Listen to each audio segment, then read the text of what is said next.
ಕರ್ನಾಟಕ ರಾಜ್ಯ ರೈತ ಸಂಘ ಹಾಗೂ ಹಸಿರು ಸೇನೆ ತಾಲೂಕು ಘಟಕದ ವತಿಯಿಂದ ಇಂದು ಗುಂಡ್ಲುಪೇಟೆಯಲ್ಲಿ ತಾಲೂಕು ಕಚೇರಿಯ ಮುಂಭಾಗದಲ್ಲಿ ಅನಿರ್ದಿಷ್ಟ ಕಾಲ ಧರಣಿ ಸತ್ಯಾಗ್ರಹ ನಡೆಸುತ್ತಿದ್ದಾರೆ. ಗುಂಡ್ಲುಪೇಟೆ ತಾಲೂಕಿನ ಕಳ್ಳಿಪುರ ಗ್ರಾಮದಲ್ಲಿ ರೈತನ ಜಮೀನಿಗೆ ಹೋಗುವ ರಸ್ತೆಯನ್ನು ಬಿಡಿಸಿಕೊಡು ಎಂದು ಹಲವು ಬಾರಿ ಮನವಿ ಹಾಗೂ ಹೋರಾಟ ಮಾಡಿದರೂ ಸಹ ತಹಸೀಲ್ದಾರ್ ಅವರು ಗಮನ ಹರಿಸದೆ ಇತ್ತೀಚಿನ ದಿನಗಳಲ್ಲಿ ಕೊಟ್ಟಿರುವ ದೂರುಗಳು ಹಾಗೂ ರೈತರ ಜಮೀನಿನ ಪಕ್ಕದಲ್ಲಿ ಕೆರೆಯ ನೀರು ಹೋಗುವ ಹಳ್ಳವನ್ನು ಒತ್ತುವರಿ ಮಾಡಿಕೊಂಡಿದ್ದಾರೆ. ಅದನ್ನು ಮೊದಲು ಬಿಡಿಸಬೇಕು, ಆನಂತರ ನಿಮಗೆ ದಾರಿ ಮಾಡಿಕೊಡುತ್ತೇವೆ ಎಂದು ಮೊಂಡುತನ ಪ್ರದರ್ಶಿಸುತ್ತಿದ್ದಾರೆ. ಅಲ್ಲದೆ ರಾಜಕೀಯ ವ್ಯಕ್ತಿಗಳ ಕೈಗೊಂಬೆಯಂತೆ ವರ್ತಿಸುತ್ತಿದ್ದಾರೆ.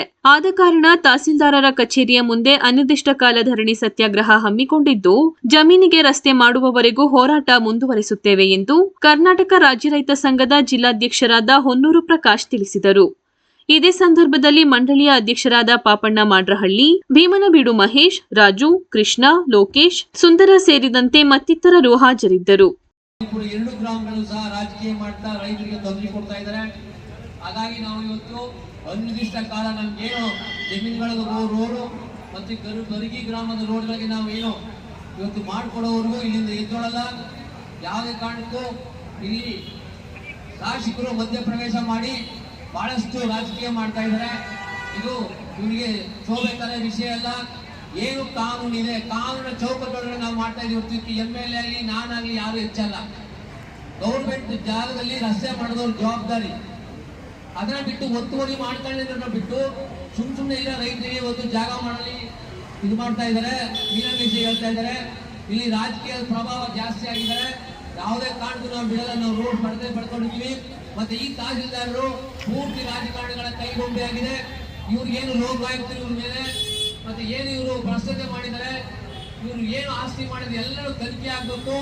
ತಹಸೀಲ್ದಾರ್ ಪೂರ್ತಿ ಹಿಸ್ಟ್ರಿ ತನಿಖೆ ಮಾಡಬೇಕು. ಯಾಕಂದ್ರೆ 6 ತಿಂಗಳ ಕಾಲ ನಮ್ಮನ್ನು ಸತಾಯಿಸಿದರೆ. ಈಗಾಗಲೇ ಬೆಳೆ ಇದೆ ಇಲ್ಲಿ. ಆ ಬೆಳೆಗಳಿಗೆ ಏನಾದ್ರು ತೊಂದರೆ, ಹೊರಗಡೆ ಬರೋಕ್ಕೆ ತೊಂದರೆ ಆದ್ರೆ ಅದು ಸಂಪೂರ್ಣ ಬೆಳೆ ನಷ್ಟನ ತಹಸೀಲ್ದಾರ್ ತಗೊಳ್ಬೇಕು. ಜೊತೆಗೆ ಇದು ಜವಾಬ್ದಾರಿನ MLA ಅವರು ಹೊರಬೇಕಾಗುತ್ತೆ. MLA ಅವರು ಈ ವಿಷಯದಲ್ಲಿ ರಾಜಕೀಯ ಮಾಡಿದ್ರೆ ಏನು ಸರ್ಕಾರಿ ಕಾನೂನು ಚೌಕಟ್ಟಲ್ಲಿ ನಮಗೆ ಅನ್ಯಾಯ ಮಾಡಕ್ ನಾವು ಬಂದಿಲ್ಲ. ಕಾನೂನು ಚೌಕಟ್ಟಲ್ಲಿ ರೋಡ್ ಮಾಡ್ಕೊಂಡು ಒತ್ತುವರಿ ಆಗಿದೆಯಾ ಎಲ್ಲ ಇಡೀ ಗುಂಡ್ಲುಪೇಟೆಯಲ್ಲಿ ಒತ್ತುವರಿ ಮಾಡೋರೆಲ್ಲ ಬಿಟ್ಕೊಡಿ. ಅವ್ರು ಬಿಟ್ಕೊಡ್ತಾರೆ. ಯಾರೋ ರೈತರು ಮಾಡಿರ್ಬೋದು, ಹಳ್ಳಾಗಿಲ್ಲ ಮಾಡಿರ್ಬೋದು, ಮಾಡಲಿಲ್ಲ ಅಂತ ಹೇಳಲ್ಲ.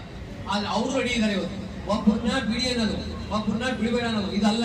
ಇಡೀ ಗುಂಡ್ಲುಪೇಟೆಯಲ್ಲಿ ಆಗಿರ್ಬೋದು, ಕಳ್ಳಿಪುರ ಯಾರು ಒತ್ತುವರಿ ಮಾಡ್ಕೊಂಡಿದ್ರೆ ಎಲ್ಲರೂ ಸಂಪೂರ್ಣ ಆಗಿದ್ರು ಒಂದ್ ಕಡೆಯಿಂದ ನೀವು ಅದನ್ನ ಆ ಬೆಳೆಗಳು ಹೊರಗಡೆ ಬರಕ್ಕೆ ತಕ್ಷಣ ರೋಡ್ ಮಾಡ್ಕೊಡಿ. ಹೀಗಾಗಿ ನೀವು ರೋಡ್ ಮಾಡ್ಕೊಂಡು ಇಲ್ಲಿಂದ ನಾವು ಎದ್ದೋಳಲ್ಲ. ಮುಂದೆ ಏನೇ ಅನಾಹುತಗಳಾದ್ರೂ ಅದಕ್ಕೆ ತಹಸೀಲ್ದಾರ್ ಮತ್ತು MLA ಅವರು ಜವಾಬ್ದಾರ ಆಗ್ತಾರೆ. MLA ಅವರು ತಕ್ಷಣ ಮಧ್ಯ ಪ್ರವೇಶ ಮಾಡಿ ಹೇಳಿದ್ರು. ತಹಸೀಲ್ದಾರ್ MLA ಹೇಳಿದ್ರು, XMLA ಹೇಳಿದ್ರು. ಈ ತರ ಗೊತ್ತಿಲ್ಲ ಏನು ಅವ್ರು ಹೇಳಿದ್ರೆ ಮಾತ್ರ ಇಲ್ಲಿ ಹೇಳ್ತಾ ಇದ್ರಿ. ಹಾಗಾಗಿ ತಹಸೀಲ್ ಇದು ನಮ್ಗೆ ರೋಡ್ ಆಗೋವರೆಗೂ ನಾವು ಇಲ್ಲಿಂದ ಹೇಳಲ್ಲ. ಹಾಗಾಗಿ ಅನಿರ್ದಿಷ್ಟ ಕಾಲ ಧರಣಿ ಸತ್ಯಾಗ್ರಹ ಮಾಡ್ತಾ ಇದೀವಿ. ರೋಡ್ ಯಾರ್ದು ಅಲ್ಲ, ನಮ್ದು ರೋಡು ಮಾಡ್ಕೊಡಕ್ ಕೂತಿರೋದು ತಹಸೀಲ್ದಾರ್. ಏನು ಕಾನೂನು ಚೌಕಟ್ಟಲ್ಲಿ MLA ಹೇಳೋದು ಬೇರೆ, ನಾವು ಹೇಳೋದು ಬೇರೆ, ಮಿನಿಸ್ಟ್ರಿ ಬೆಳೆದ ಬದಲಾವಣೆ ಆಗಲ್ಲ. ಅಲ್ಲಿ ರಸ್ತೆ ಇದ್ರೆ ರಸ್ತೆ ಮಾಡ್ಕೊಡ್ಬೇಕು, ರಸ್ತೆ ಇಲ್ಲ ಅಂದ್ರೆ ಮಾಡ್ಕೊಡಕ್ ಆಗಲ್ಲ ಅನ್ಕೊಂಡ್ರೆ ಅದು ಸರ್ಕಾರಿ ಭೂಮಿ. ಯಾವ್ದೋ ಒಂದು ನೀರ್ ಕಾಲೇ ಒತ್ತುವರಿ ಮಾಡಿದ್ರೆ ಈ ಗ್ರಾಮಗಳಿಗೆ 9 ಎಕರೆ 10 ಎಕರೆ ಒತ್ತುವರಿ ಮಾಡ್ಕೊಂಡ್ರೆ ಅವ್ರು ಯಾರು ಮಾತಾಡಲ್ಲ. ಒಬ್ಬ ಬರಿಗಿರಿ ರೋಡ್ ಹೋಗಲ್ಲ. ನಾವು ಜಿಲ್ಲಾಧಿಕಾರಿಗಳ ಗಮನ ತಂದಿದ್ದೀವಿ. ಯಾಕೆ ಹಿಂಗೆಲ್ಲ ಕೋರ್ಟ್ ಹೋಗಿದ್ರೆ ಕೋರ್ಟ್ಗೆ ನಾವು ಹೋಗಕ್ಕ ರೈತರು ಕೋರ್ಟ್ ಹೋಗಿ ನೀವು ಬಿಡಿಸ್ಕೊಡ್ಬೇಕು. ಹಾಗಾಗಿ ರಾಜಕಾರಣ ಮಾಡೋ ಸರಿ ಇಲ್ಲ. ಕೆಲವು ರೈತರ ಸಮಸ್ಯೆ ಇರ್ಬೋದು. ಹಾಗಾಗಿ ಈ ಸಮಸ್ಯೆಗಳನ್ನ ಬಗೆಹರಿದು ನಾವು ಎದ್ದೋಳಲ್ಲ ಅಂತ ಹೇಳ್ತಾ ಮಾಧ್ಯಮ ಮುಖಾಂತರ ಹೇಳ್ತಾ ಅನಿರ್ದಿಷ್ಟ ಕಾಲ ಧರಣಿ ಸತ್ಯಾಗ್ರಹ ನಡೀತಿದೆ. ರೋಡ್ ಆಗೋದು ಏನಾದ್ರು ತೊಂದರೆಗಳಾದ್ರೆ ಇದಕ್ಕೆ MLA ಮತ್ತು ತಹಸೀಲ್ದಾರ್ ಜವಾಬ್ದಾರ ಅಂತ ನಾನು ಒತ್ತಾಯ